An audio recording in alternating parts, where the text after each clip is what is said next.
This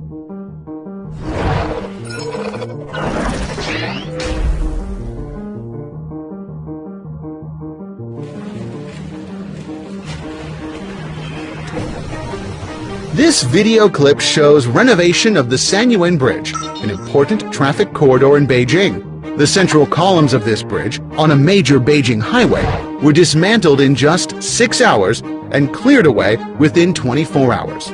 Then, 70 minutes later, new beams were already in place.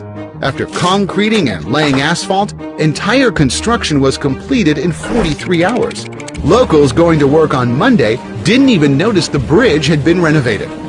Foreigners are impressed by this video, commenting that comparable projects typically take years and cost dozens of times more than original estimates in their countries.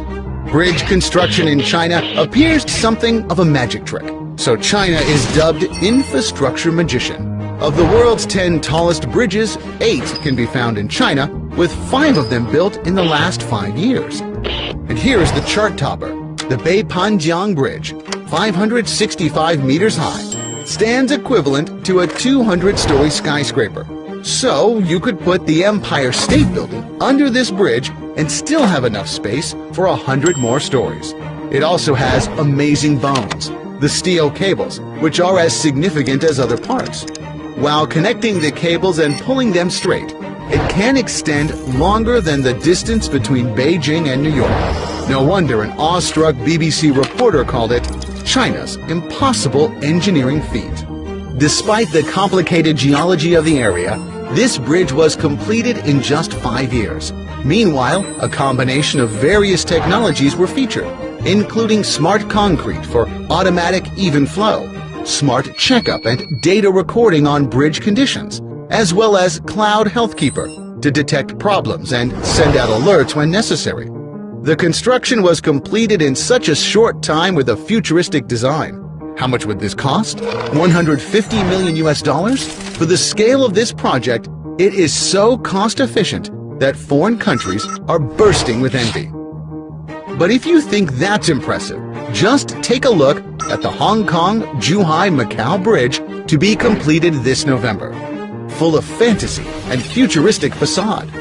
During its 55-kilometer stretch, it takes traffic through an immersed tunnel, some 6,000 meters in length, between 2 artificial islands.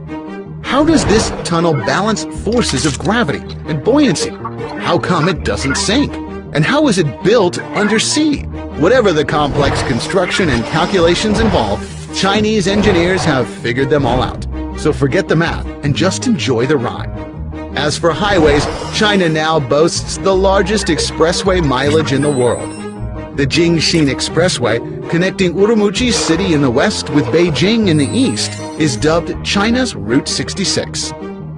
With a length of 2,540 kilometers, it's the world's longest road traversing through the desert.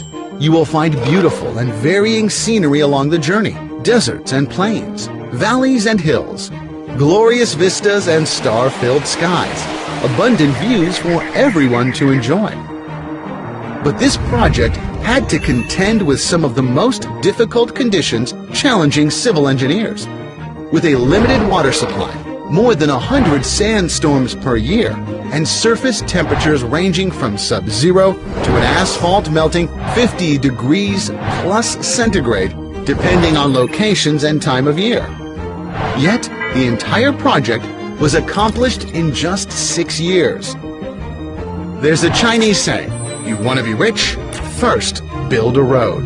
And President Xi Jinping has quoted it as well.